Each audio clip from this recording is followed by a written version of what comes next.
Hello everybody, I'm Helena Cobban, the President of Just World Educational. We are a small non-profit headquartered in Virginia, though I'm currently working from nearby Washington, D.C. It is my great pleasure and honor today to inaugurate the 2020 US-China Public Dialogue, a project that we are presenting in collaboration with the Chongyang Institute for Financial Studies, which is based at Renmin University in Beijing, China. Our partners at the Chongyang Institute will be releasing a Chinese language subtitled version of today's dialogue for audiences in China and worldwide.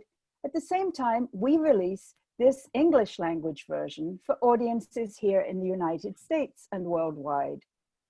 My board colleagues at Just World Educational and I are delighted that through this collaboration, we will be able to demonstrate to publics in the United States and elsewhere that reasoned discussion of tricky issues in the US-China relationship is still very possible, and also to start through our discussions to lay out some fruitful pathways for further cooperation over the months ahead. We are also happy that the Global No Cold War Coalition is supporting this public dialogue effort. For our inaugural session today, we will be discussing some key political and military matters with two very distinguished guests.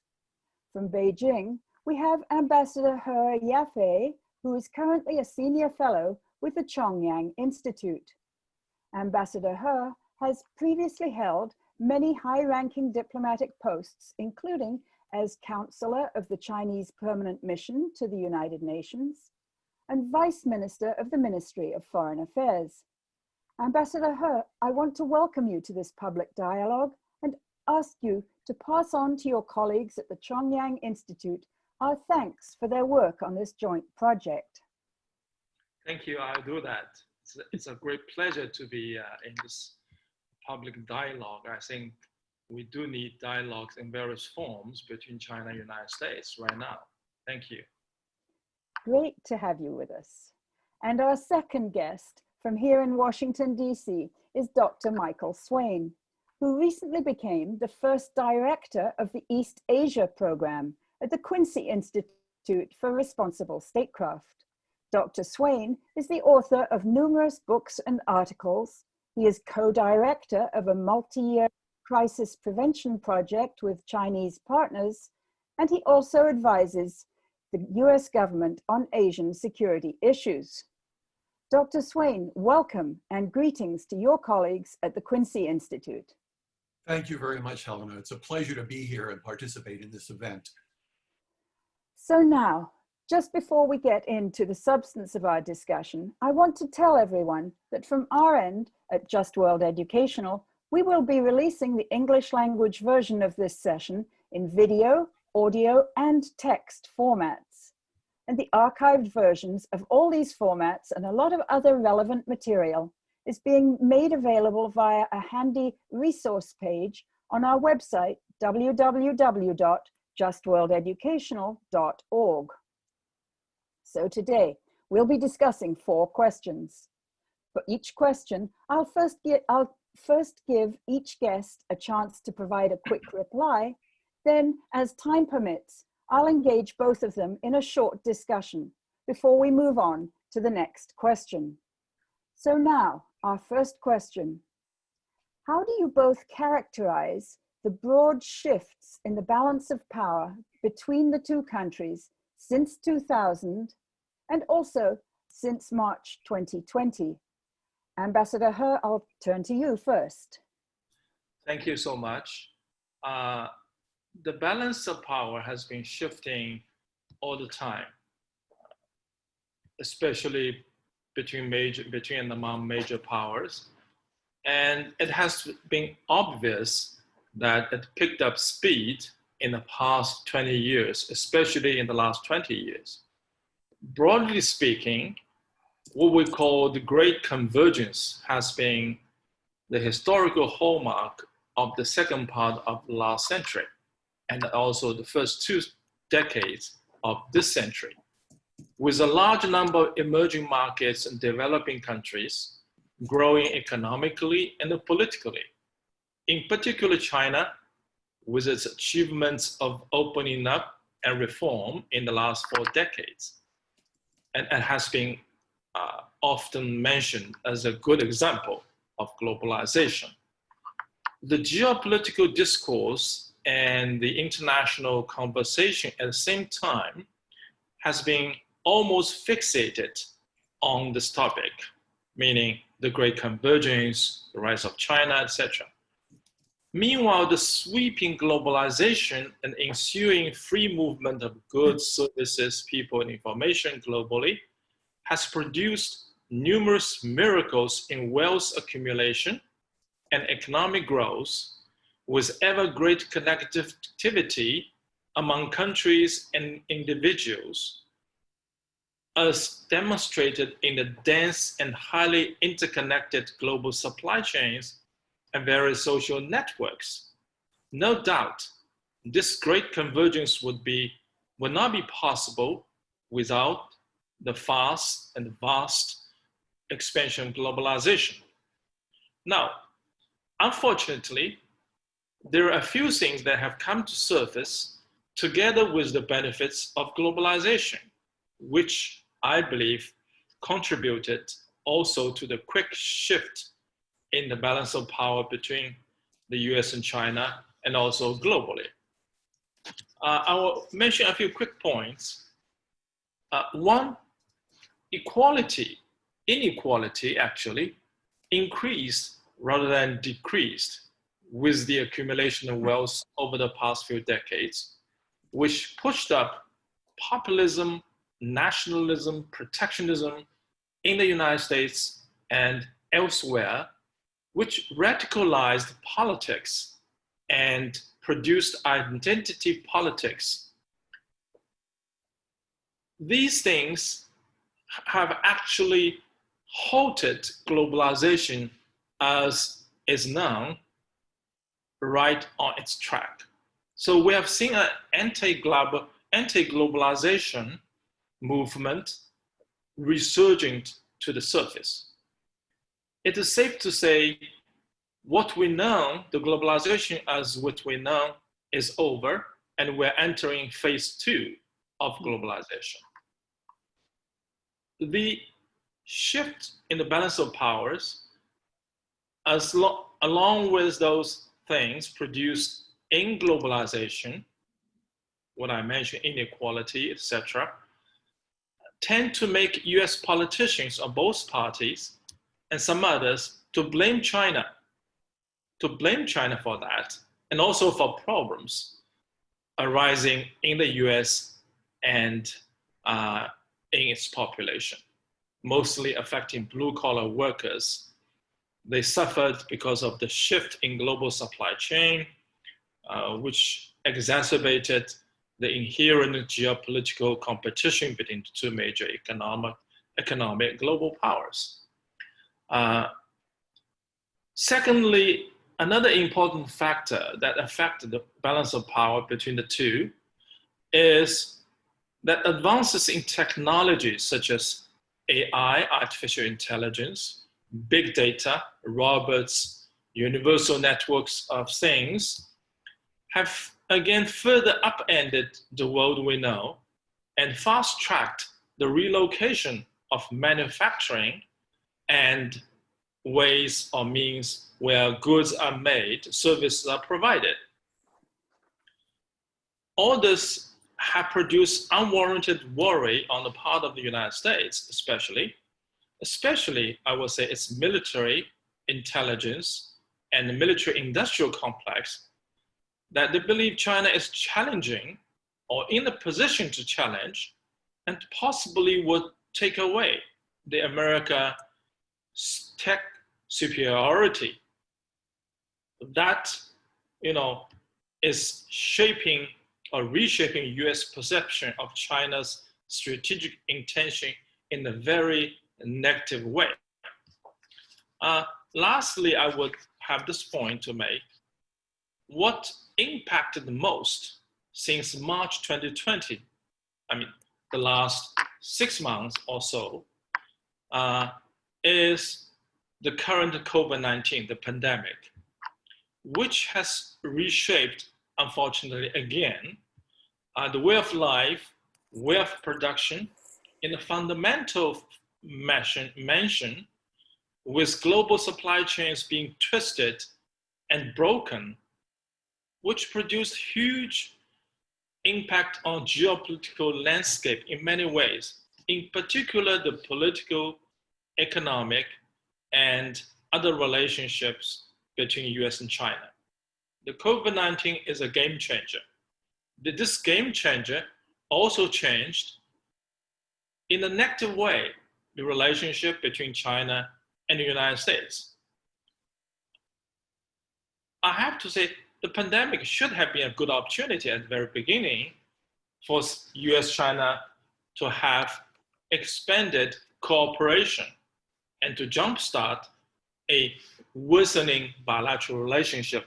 But what happened, unfortunately, had led to a highly precarious battle of geopolitics, using COVID-19 as a battleground that further pushed bilateral relationship to the brink of precipice.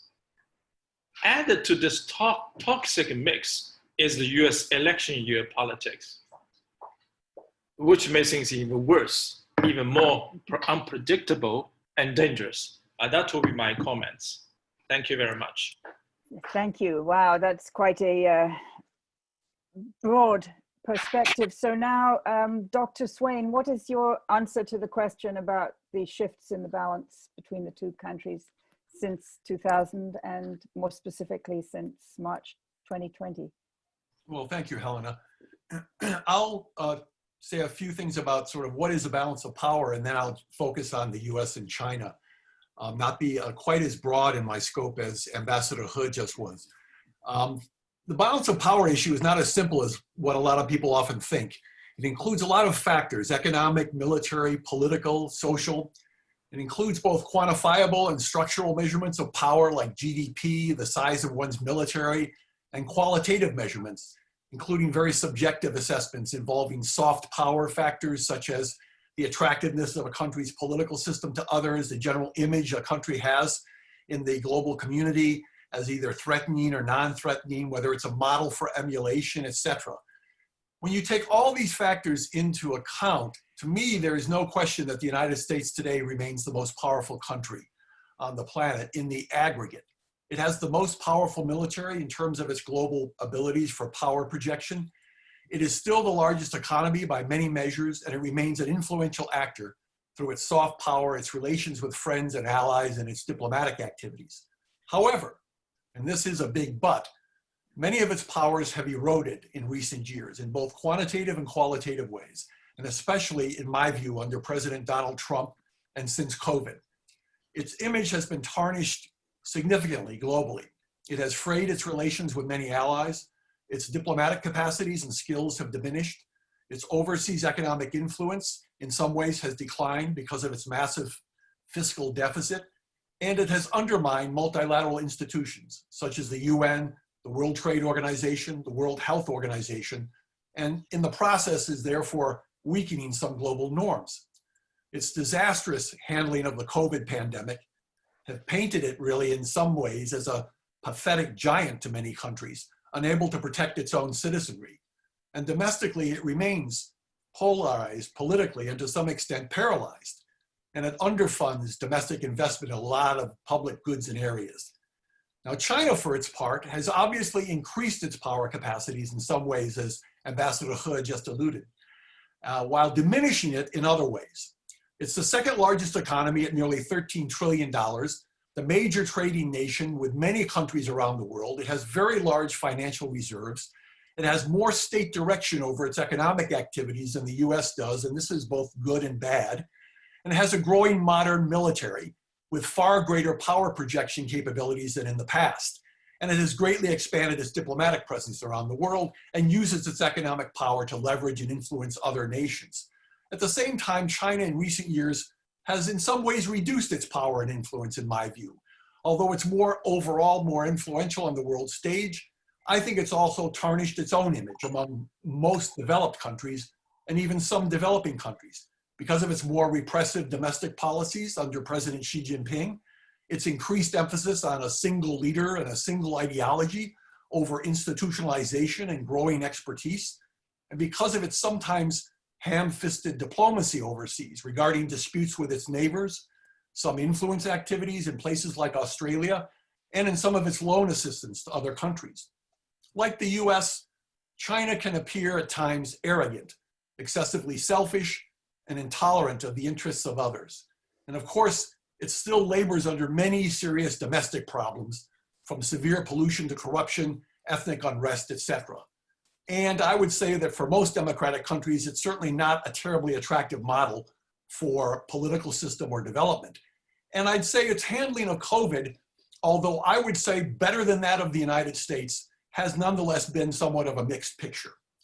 So I'd say that while the level of China's hard power has increased notably, its soft power in some ways have diminished in recent years. So in terms of the overall US-China balance, I think China has increased its economic leverage globally relative to the US, in part due to its increased capacities and in part due to America's own mistakes. And it's definitely increased its economic and military power in the Asia Pacific. And in fact, that is where the shift in balance, in power balance, counts the most at present and for the foreseeable future. The US is no longer the predominant power in that vital region, either militarily or I would say also in some ways economically. Although of course it still has strong and engaged allies and exerts enormous influence, and it remains a major investor and trader. But in any event, this shifting balance was perhaps inevitable, given China's rise and the importance of Asia for China in many ways. But the move towards parity between the US and China in Asia increases the likelihood of crises and even possible conflicts if that parity is not stabilized, given the differences each has over some volatile issues in the region and the general American belief that its military dominance in Asia has been necessary to ensure regional peace and prosperity.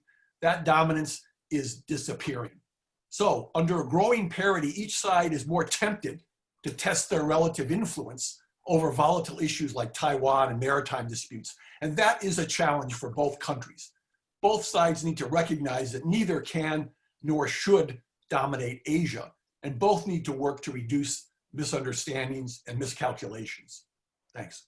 Well, thank you, Dr. Swaine. We've actually had two remarkable statements here, and I'm just delighted with the way this dialogue is going. I don't expect people to suddenly all agree with each other, but I think, you know, expressing ourselves and listening carefully to each other is really a wonderful thing to do right now.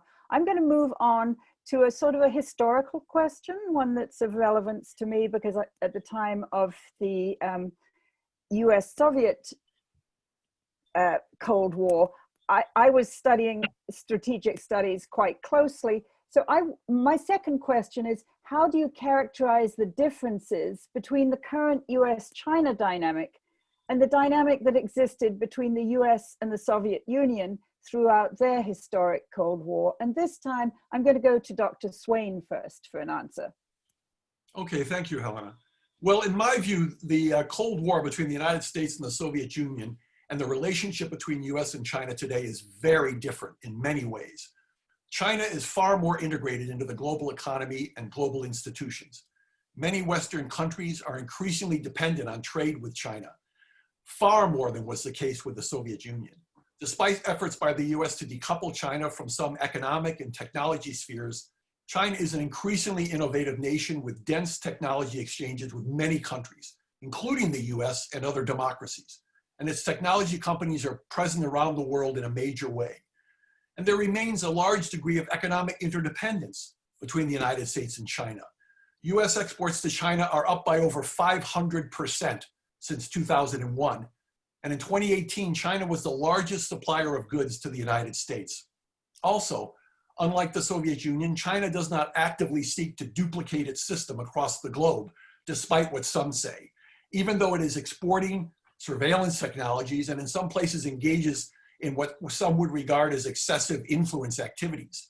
And whether both nations like it or not, both the US and China must cooperate deeply to deal with an array of highly challenging transnational threats that did not exist during the US-Soviet Cold War, especially, as we know, climate change and pandemics, which we are now both experiencing. As we've already seen, our failure, both on the part of the United States and China to some extent, to really address these two challenges in a major way is damaging to everyone.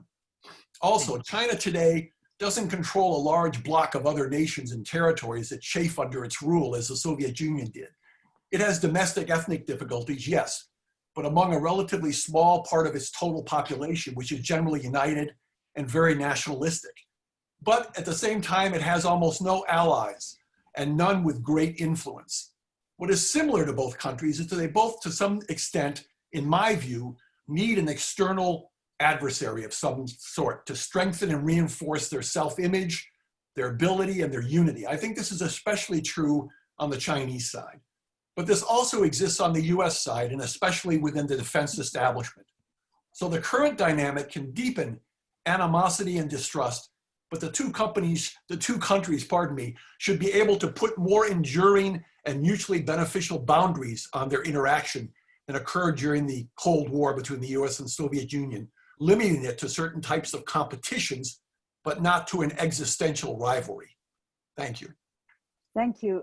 So now, Ambassador He, how do you compare the US-Soviet Cold War with the current situation between our two countries? I hope to catch up with the free eloquency of Dr. Swaine. I believe it is highly debatable to say there is a Cold War already between the US and China. I do not believe so, though there are many issues of contention and even some confrontations, which is the key difference between current US-China dynamic and that between the US and former USSR. A Cold War in reality over there, and an imaginary Cold War or possible Cold War between China and the US. China has made it very clear at the highest level that it will not seek hegemony or spheres of influence, will not engage in a cold or hot war, as President Xi pronounced at the recent UNGA general debate. Another essential difference is the highly intertwined nature, as Dr. Swaine has suggested, of the two biggest economies, which has brought enormous benefits in the last 4 decades to two countries and the peoples. The economic and technological decoupling, as advocated and to some extent executed by the US administration, will no doubt hurt both economies deeply. The pandemic this year has accelerated major power strategic competition, both in scope and depth, increased risks of geopolitical conflicts, sparking possible confrontation in South China Sea, or as we have seen it, trade wars and technological decoupling. Essential cooperation to the provision of global commons in support of a functionable global governance system, unfortunately, is fading and fading fast, with more intense geopolitical entanglements between the two. As mentioned above, the pandemic served as a catalyst, quickened the shifting balance of power, which further fanned the fire of global power politics. I can see clearly the US anxiety or strategic anxiety over the balance of power shift in general, and between the US and China in particular, is pulling its foreign policy to the extreme, almost on the verge of a precipice of deadly confrontation with its locked-on major strategic competitors, including China. The emerging decoupling between the US and China, especially in high-tech field, is particularly worrying to me and to many others, though I will say it is not yet certain that decoupling has a solid consensus among whole society of the United States. It certainly will not be a full reality very soon. This was not an issue during the historic Cold War between US and USSR, as the two blocs were economically separated with no or little trade between them. China has expressed its determination to refuse to be forced into decoupling, refuse to be forced into a Cold War or hot war. So I would say some degree of technical or technological decoupling seems unavoidable now. We hope American businesses will be more clear-headed, as they did during MFA most favored nation status bills, and during China's efforts to join WTO, and not to be sucked into decoupling. There are encouraging signs that many US firms and companies continue to view China as one of the best, if not the best places, if not the best place of investments, as China keeps opening up its market. And in particular, the recent measures for China to further open its financial market. It is clear yet another difference between two dynamics is military and ideology. China is not exporting its models. China has no military bases outside of China. It's not seeking military confrontation worldwide. But that was the case during the Cold War between the US and USSR. They are deeply engaged in worldwide military rivalry and confrontation, even though it was carried out through proxy wars because of, both of them have huge stockpiles of nuclear weapons and because of the MAD theory known to all.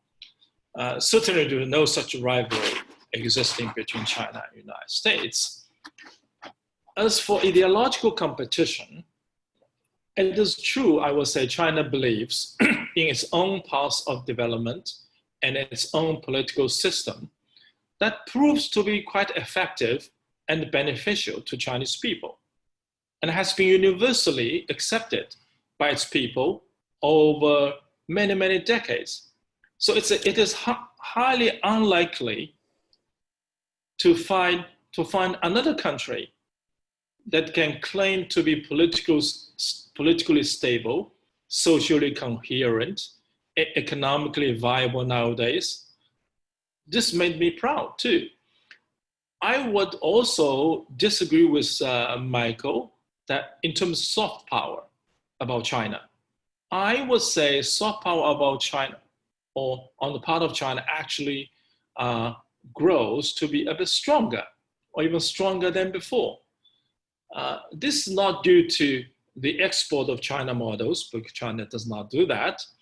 This is due to the attractiveness of what China has achieved through its unique set of economic development or economic growth model and its supporting political institutions and systems.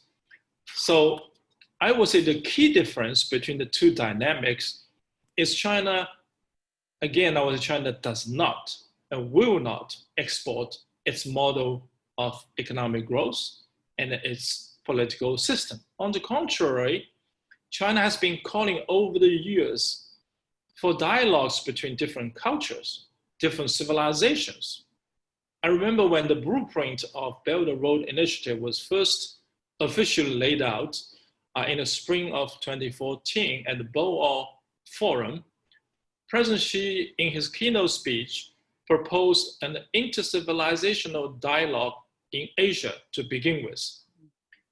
I am currently teaching a course on global governance in China, China's diplomacy at Yanqing Academy of Peking University. And in my course, Chinese culture and its influence on China and its foreign policy is a key aspect I try to have my students from all over the world to appreciate in understanding China and its diplomacy. Thank you very much. Well, that's really succinct and good that we have those economic and military factors brought into the conversation, because that is going to be the last question. But before we go to the last question, I have one question that's fairly specific, relevant to the other questions. And that is, what steps do each of you think might help to diffuse the tensions over the South China Sea that have been arising recently? And if you could mention maybe some possible steps from your own country as well as the other country. This time, it's Ambassador He who goes first. This is really a sensitive issue to talk about. I think highly relevant and pertinent to the discussion we are having today, because South China Sea seems to be a flashpoint between possible conflict between the two. I believe South China Sea will be a testing ground for the future of US-China geopolitical relationship. Will it be a rivalry, strategic rivalry, or competition within a rule-based framework of cooperation? It will be a test. What are the possible signs now? Military competition will become increasingly tense between US and China, obviously, and it's very likely to involve South China Sea. US Congress Research Service in February 2020 argued that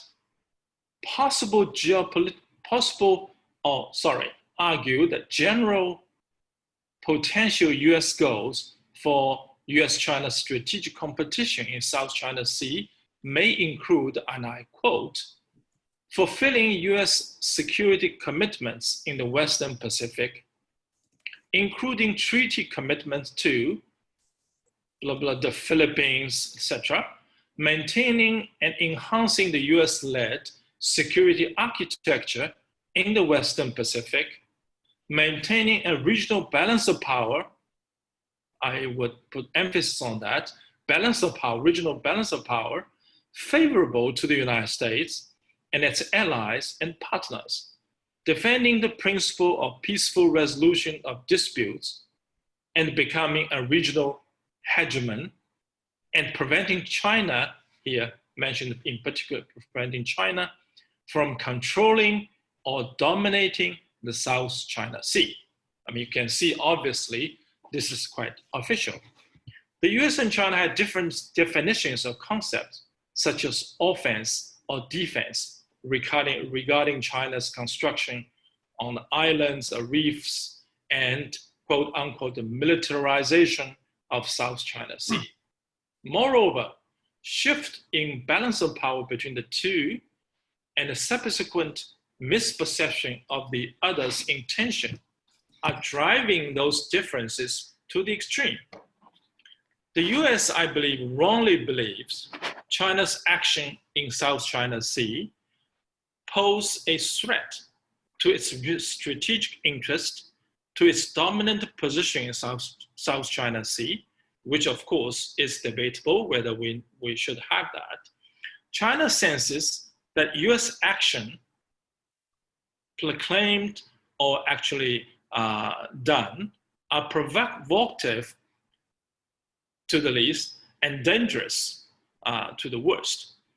Against this background, the Trump administration of the last 2 or 3 years has planned more robust measures to curb China's growing influence in South China Sea. Unilateral actions, laying out briefly the background. Unilateral actions by some claimants too are a factor of instability in South China Sea. A small number of countries may push ahead with oil and gas exploration activities in blocks over which they claim. the Code of Conduct negotiation on the single draft, we have a single draft now, has started a second reading, but differences will emerge among claimants over various issues, including whom and what the COC should regulate, whether or to what extent it should be legally binding, etc. Legal disputes over South China Sea islands will also intensify. However, to answer your question, what steps should be taken? How should we manage South China Sea and its related issues? As Robert Kaplan said, I will quote him, the United States, not China, might be the problem in the future. Since the US brought South China Sea into the great power competition, strategic rivalry from 2010 onwards, it is uncertain if efforts by China and ASEAN countries to build a rule-based framework in South China Sea through Code of Conduct negotiations will succeed. US in this case has played the role of peace breaker rather than a peace builder. So we do hope first step is for US to reverse its role. Obviously, peace in South China Sea serves the best interests of China, US, and ASEAN countries. China and the US have been working to build consensus and a crisis management mechanism to avoid direct conflicts. I think this is quite urgent now. We need an actionable crisis management mechanism. However, as mounting US military exercises and activities keeps tension with China high in South China Sea, the effectiveness and reliability of the rules of behavior for the safety of the air and the maritime encounters established by the two will be working or workable. It will be a test later on. Some security dilemmas do exist between parties that have increased the complexity and intensity of the disputes involved about the sovereignty of these islands and reefs. The absence of security cooperation mechanisms is the main pitfall of security challenge in the region. Mechanisms such as ASEAN +1, ASEAN +3, ASEAN Regional Forum are, to my eyes, inadequate for that purpose. So it is necessary for littoral states of South China Sea to formulate legally binding and operationally possible rules for security at sea in order to increase the political cost to parties who would violate the rules. Issues to be addressed regarding security cooperation mechanisms in South China Sea should include conflict of sovereignty and security interests among claimants, maritime conflicts triggered by conflicts or crisis, the growing interests and aspirations of extra regional powers and the US in particular, how can we manage that? Long-term mechanism for crisis prevention should also be put in place. Regional peace and stability represent the best security interest for everyone involved in South China Sea. Littoral countries of South China Sea, including Thailand, Singapore, and Indonesia, are keen to maintain regional stability, which includes, of course, cooperative relationship with China. It is unrealistic to believe that resolutions to the disputes over South China Sea can be reached in the short term, whatever solution we offer now, as the parties concerned differ considerably in their approaches to resolving disputes with a deep mutual distrust. China has been saying we need a dual track approach, meaning negotiation over sovereignty of islands and reefs, on issues or disputes involving South China Sea, we may have a multilateral negotiation. So all in all, cooperation would help build mutual trust for collaborative resolutions. More importantly, bilateral and multilateral communication and liaison mechanisms, including emergency hotlines, the security code of conduct, rules of engagement, will help better manage possible conflicts that seem to loom on the horizon. Thank you very much. Thank you. You have definitely put a rich menu of things there. I mean, Maybe the idea that there is no emergency hotline is pretty terrifying if you think how many fleets are, well, fleets and other aerial assets and so on are racing around the neighborhood there.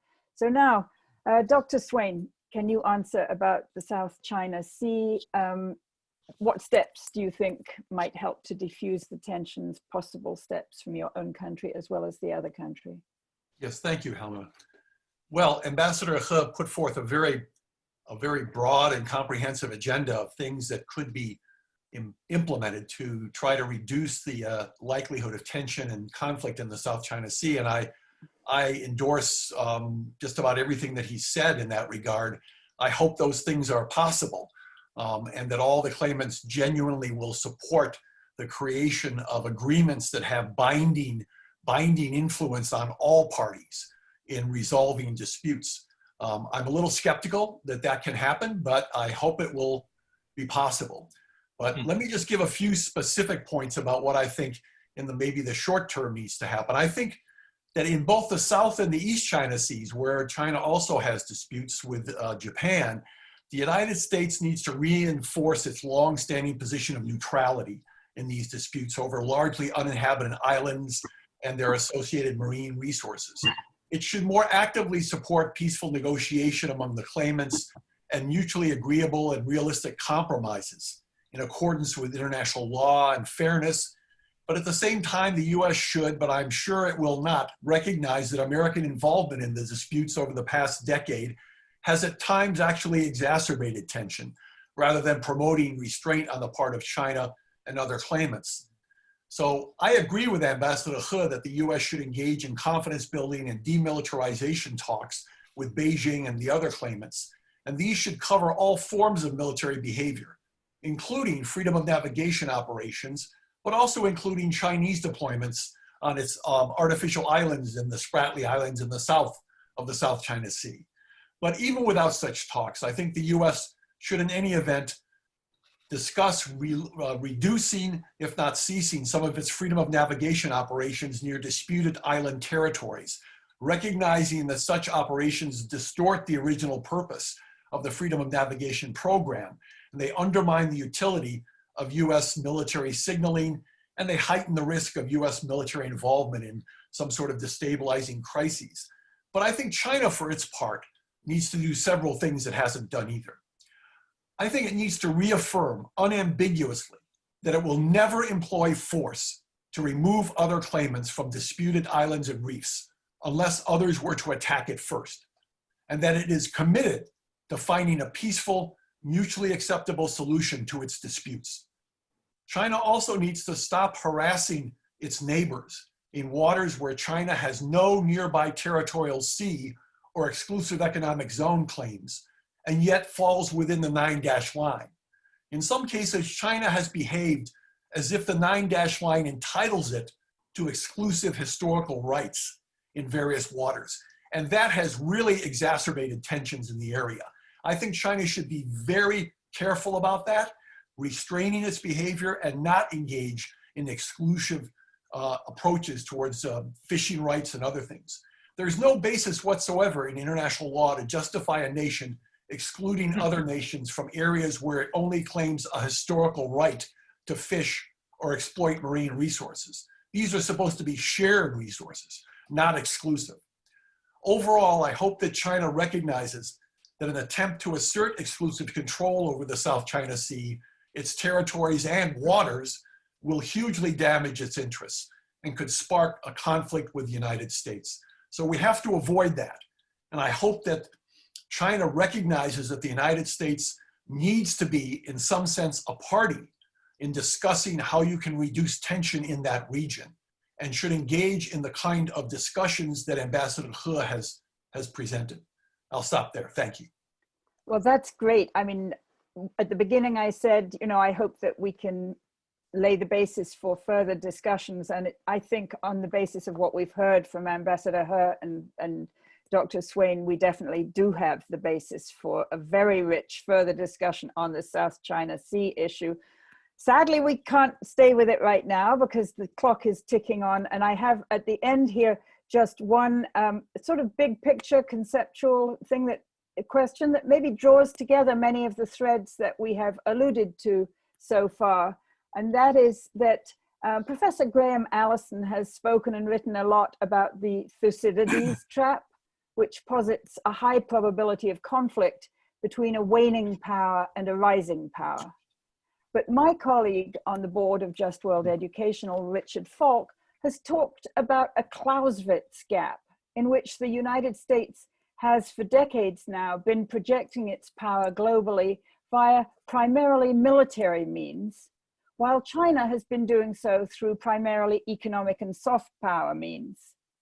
If Richard Falk is right, does this mean we might be able to avoid the Thucydides trap? And if so, how would we do that? So this time it's first over to you, Dr. Swaine. No, thank you, Helena. It's a very important and very interesting question, and it's one that I think the United States and China really have to engage in more deep and strategic discussions about. In my view, my friend Graham's use of the Thucydides trap has in some ways distorted the present issue of US-China relations as much as it has instructed us. We've known for a long time that nations operate in a largely anarchic international order that lacks a global government, that no nation can be absolutely certain that another strong power will not threaten it at some time, and that this uncertainty and the fear it produces can generate conflict, especially between major powers as their relative power relationship shifts. All of that we've known for some time.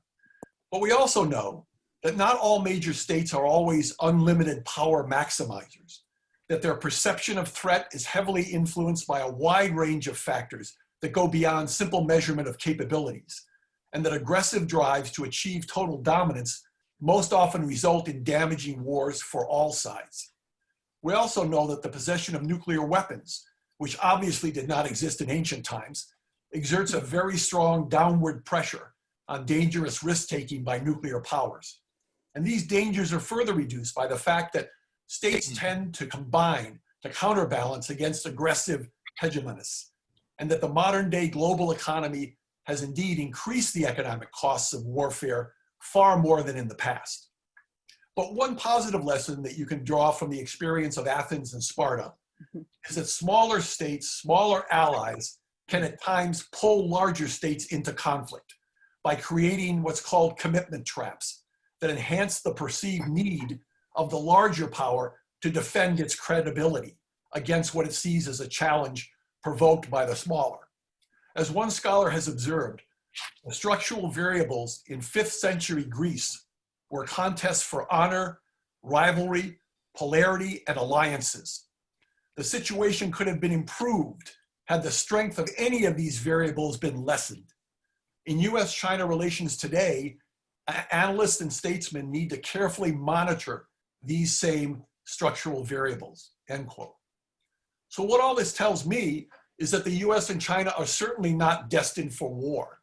Both sides have ample reason to avoid conflict. Neither views its security as dependent on the destruction or the major weakening of the other side, at least not yet. In other words, neither possesses a genuinely existential threat to the other. Both have nuclear weapons, both are heavily engaged economically with one another, and depend on a larger global economic system for their prosperity. So the imperative is to avoid backing one another into a corner with little easy escape, and avoid inflating the stakes involved in any one encounter. This means that the US needs to be careful about what defines and challenges its credibility. And China needs to be careful about what defines and challenges its legitimacy in nationalist terms, and especially over sovereignty issues. Both countries need to be aware of these high stakes threats that the other could pose to it. Now, more broadly, this means that the US needs to develop a reasonable and stable alternative to its past dominance in Asia. And China needs to work with the US to do the same, avoiding its own search for dominance. And in the process, reduce the likelihood of misperception of actions and avoid overreacting. China could overreact, thinking its legitimacy is challenged and that its leverage and commitment is in a test of wills and that it's greater than what it actually thinks it is. And the US could overreact, thinking that it must disabuse China and others of its loss of any credibility towards its position in Asia. Very few incidents could produce this type of miscalculation, but they do exist. Taiwan, maritime incidents, and possibly even the Korean Peninsula. But all of these issues, all of them are manageable between the US and China if they understand the risks involved, they accurately assess the stakes involved, and they know what the dangers are in responding to each other. It requires very clear communication, some level of trust at some level between the words of one said to the other, and an ability and desire to avoid trying to win in a crisis that might emerge. I've been working for years in a crisis management project with Chinese collaborators, and we have explored many of these issues, and they all indicate very clearly the importance of the things that I just said. So I think the United States and China are certainly not inevitably destined for war. I think the situation in ancient Greece and today is in many ways quite different. And I think we are capable, certainly, of avoiding getting into a spiraling downward crisis or confrontation. Thanks. Thank you. And Ambassador He, what do you think about this issue of Thucydides and Clausewitz? I agree with Michael. This is really a strategically important question. And also I agree with him that US and China are not destined for a war. I don't believe in the inevitability of Thucydides' trap, whereby two major powers are doomed to confrontation. I don't think US-China today, their relationship are going into a full confrontation. This is not inevitable, not doomed. The great convergence, the historical background we have, as I mentioned, does not indicate the incumbent power, in this case the United States, is a waning power. It's still the dominant power. And on the other side, the rising power, in this case China, is not really challenging the dominant position the US enjoyed for several decades. It may be in the minds of some US politicians or strategists, but it's not the reality. The shift in the balance of power will naturally give rise to certain changes in international system and the global governance architecture. For instance, it will give more voice, a better voice, a greater voice to developing countries in general and China in particular when addressing the challenges of global importance, such as climate change, the shift in global supply chain, global free trade and investment, cybersecurity, etc.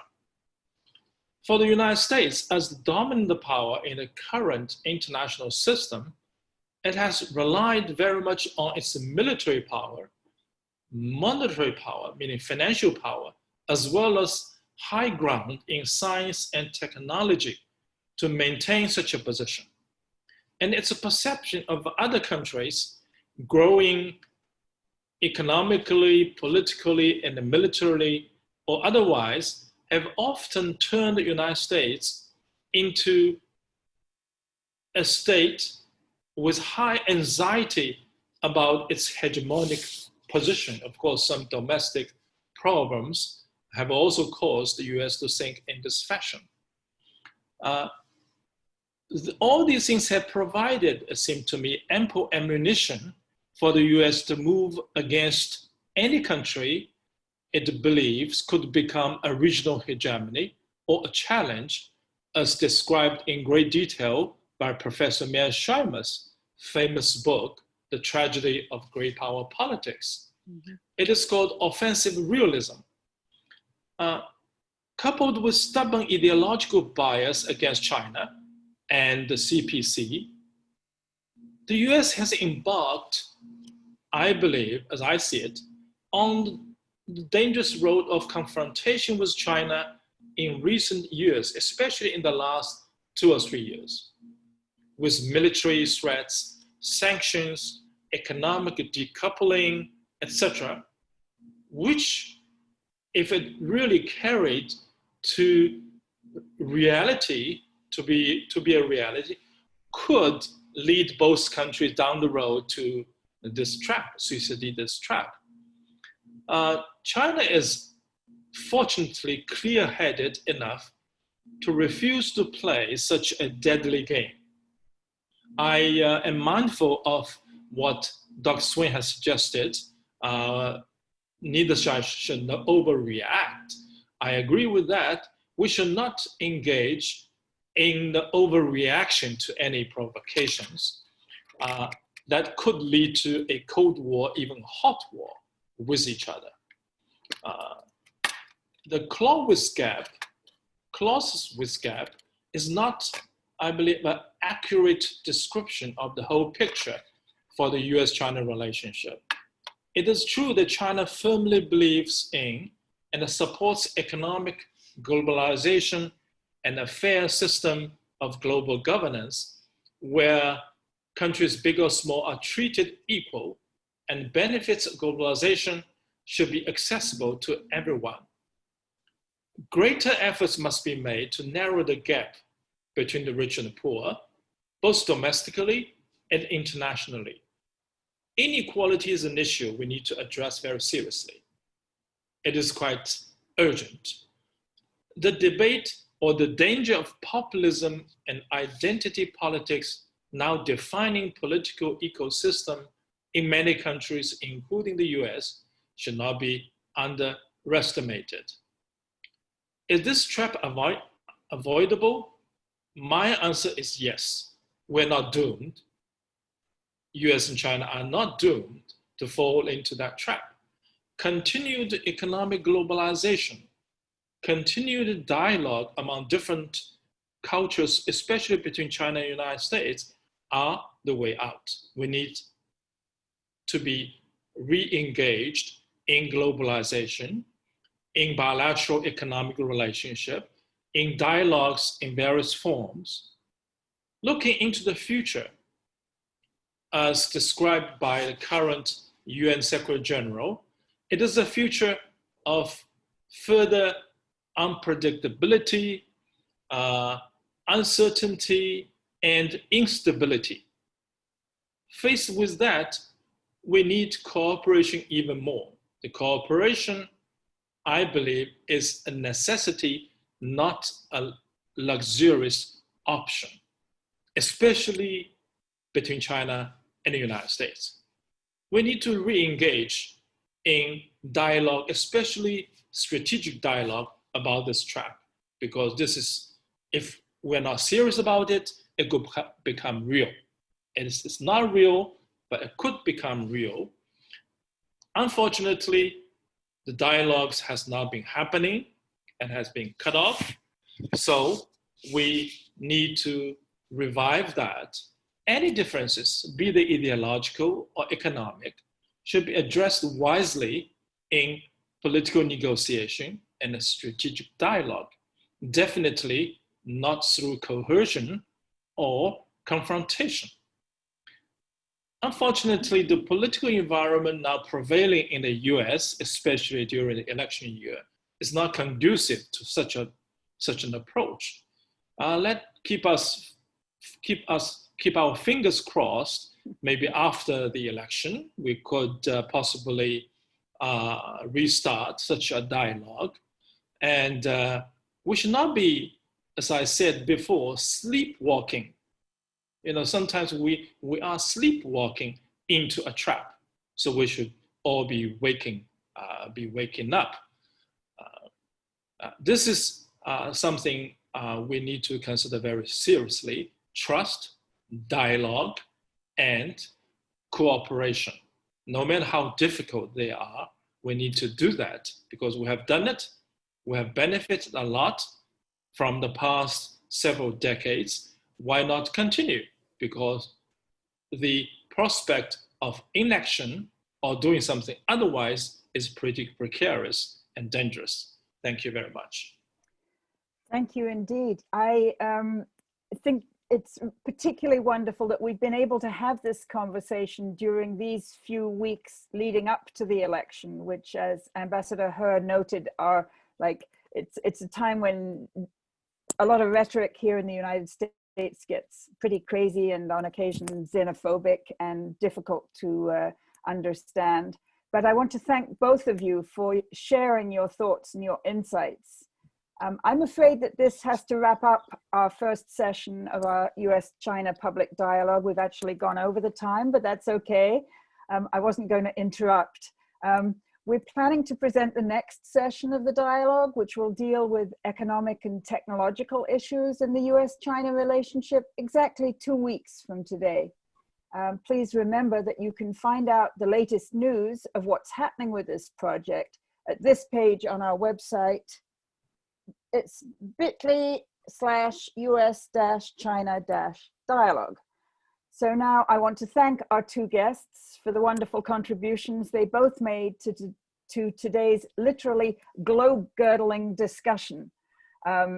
Ambassador He Yafei is with us from southern China, but first of all, I want to thank you, Dr. Swaine, for being with us from Washington, D.C. Great. Well, thank you very much. It was very enjoyable and I really enjoyed the exchange. Good. Great to have you with us. And Ambassador He, thank you for being with us. I know that you're very busy there in Guangdong, China. It's great that we got the connection and that we got to hear your views and understand them much better than we could have without this connection. So thank you. Thank you very much. I really enjoyed it. And I believe such dialogue should be more often and should be more broadly on various subjects. I expect more dialogues are coming up. And also it's added pleasure to see Michael again, even it's virtual, it's not face-to-face. Hopefully to see you soon when the pandemic lifts its veil. Thank you very much. Hope to see you too. And now I also want to say a big thank you to you, all of our viewers and listeners here. It is our sincere belief that though the times may seem difficult and complicated, there is always a way that people of goodwill can get together and on the basis of mutual respect, find ways to resolve knotty problems between different nations. For Just World Educational here in Washington, D.C., this is me, Helena Cobban, saying goodbye and see you again soon. Keep checking back at our website for details. Thank you. Bye-bye.